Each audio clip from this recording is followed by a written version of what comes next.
Good morning, Dr. Peterson. You speak a lot about negative emotion. As someone who's very prone to negative emotion and borderline neurotic, I have fairly severe anxiety problems that are being controlled with SSRIs currently. Anyway, my question is there a way to change your temperament? If you're prone to negative emotion, is there a way to fix that permanently? Well, there are ways of modifying it. I spoke a little earlier today about the self-authoring programs. I would say you could try those. That'll help. The evidence that writing about your past, unresolved issues in your past, let's say remaining mysteries, reduces the overall level of stress that you carry with you, because your body computes your average level of stress by calculating something like the proportion of things you don't understand that have happened to you to the proportion of things that you do understand. And you want that ratio to be low. You want to have understood virtually everything that happened to you, so that if the same situation, same potentially problematic situation that did you in the past arises in the future, you know how to deal with that. So getting your story straight in relationship to your past is important. Doing the same in relationship to your future is crucial, because that reduces another level of uncertainty, like another domain of uncertainty. If you're uncertain about where you're going or why, that makes you chronically stressed. Okay, so that can help. If you do those things, you straighten out your story about who you are and where you're going, that will lower your baseline levels of neuroticism. Now, conscientious conduct also decreases neuroticism. There's a negative correlation between conscientiousness and neuroticism, and it looks causal in that more orderly and industrious people suffer less from negative emotion. Okay, and that's probably because they put their environments in order, right? They actually keep order in their immediate environment, so things are neat and orderly around them, but they also work hard so that the future is more stable. Okay, so then what else?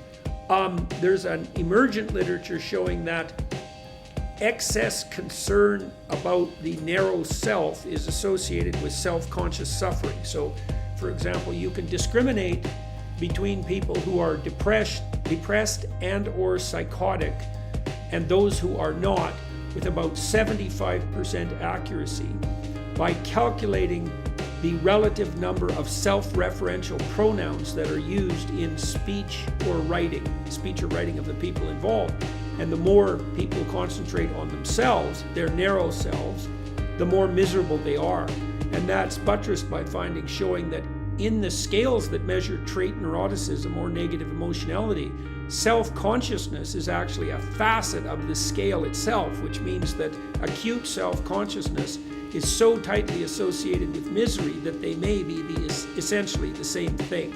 So now you can't really escape from that trap by consciously trying to think less about yourself, because if you start thinking less about thinking about yourself, you just end up thinking more about yourself. That's not helpful. But what you can do, this is extremely useful, is you can start thinking about how to put other people at ease and what you can do for other people, like how you can be of service.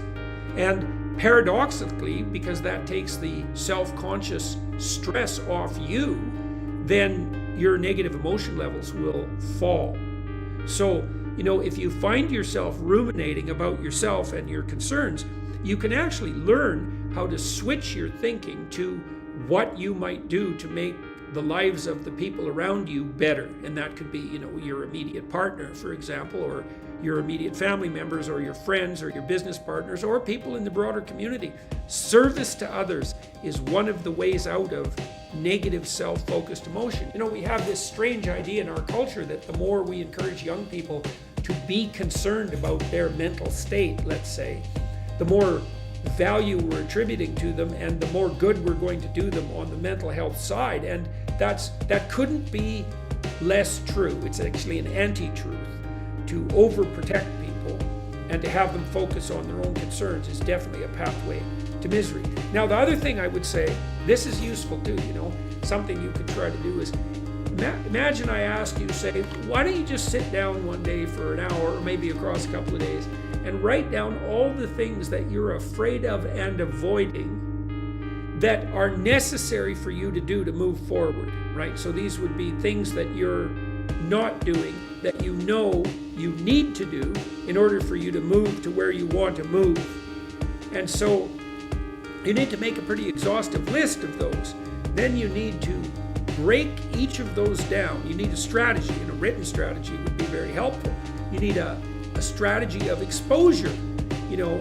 Like maybe you're behind on your tax documents, let's say, or there's some other stack of paperwork sitting on your desk that you're not attending to because you're afraid. And there may be lots of things in your life that you're not attending to because you're afraid. And so, first of all, you want to admit to what those things are, and you can ask yourself that. Then you want to write them down. Then you want to come up with a strategy for starting to deal with them. So like if it's a stack of unpaid bills that you're terrified of and that you've been avoiding for a few months or even worse, you're going to be pretty damn afraid to even take a look at the problem. But it'll almost inevitably be the case that if you take a look at the problem, a detailed look, the reality will be less terrifying than the specter that your imagination has conjured forth.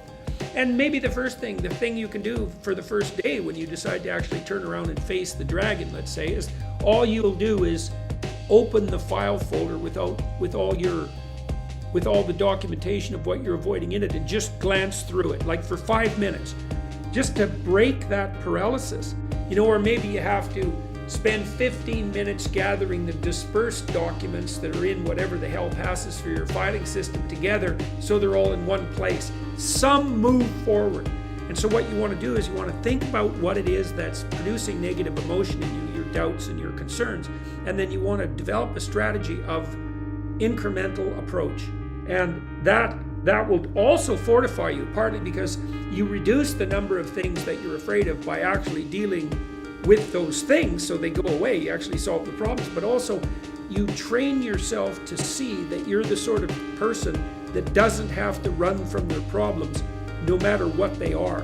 And that deep learning that you are that sort of person is in fact the solution to the problem that you're describing with regards to severe anxiety. Now, the other thing I would say too, and I don't know anything about you obviously, is you think that your anxiety and perhaps associated depression is psychological, right? And you think that the reason the SSRIs are dealing with it is because they're having a psychological effect, but there are a lot of reasons to be anxious. So, for example, there is good evidence that depression, in many cases, and associated anxiety, let's say, can be a consequence of inflammatory autoimmune problems. And you can look that up for yourself, the relationship between depression and immune dysfunction, especially inflammation. And you got to ask yourself, is there something wrong with you that's making you anxious? You may be physically ill in some complex way. My daughter and members of my family have had a lot of good fortune treating high levels of negative emotion with dietary alteration. As you may know, because it's somewhat well known, we only eat meat. And there's a huge literature emerging on the utility of ketogenic and carnivorous diets to redress serious physical and psychological disorders.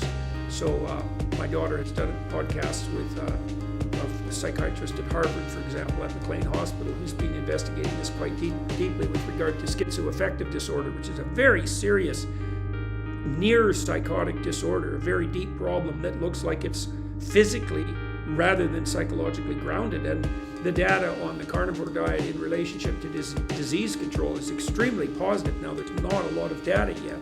The studies are hard to do. But don't be so sure that the reason that you're miserable is because there's something wrong with you psychologically. It could easily be that it's the secondary consequence of some physiological illness that's going to be somewhat difficult to specify, right? Because autoimmune problems, the sort of autoimmune problems that cause inflammation, are difficult to specify. So you might want to figure out, do you have allergies? Do you have psoriasis? Do you have any other signs of autoimmune trouble? That's one way of starting. And any other physical illness-like symptoms, because that can help you triangulate on what might be driving your anxiety. But don't assume that it's all psychological, because it could well not be. When I do I don't practice clinically now, but when I did differential diagnosis to begin with, trying to figure out what was wrong with my clients, I always started with the assumption that if they were seriously afflicted on the psychological side, that they may have been ill in some manner that hadn't been diagnosed properly. And that's very much worth considering. So, anyways, that's not bad.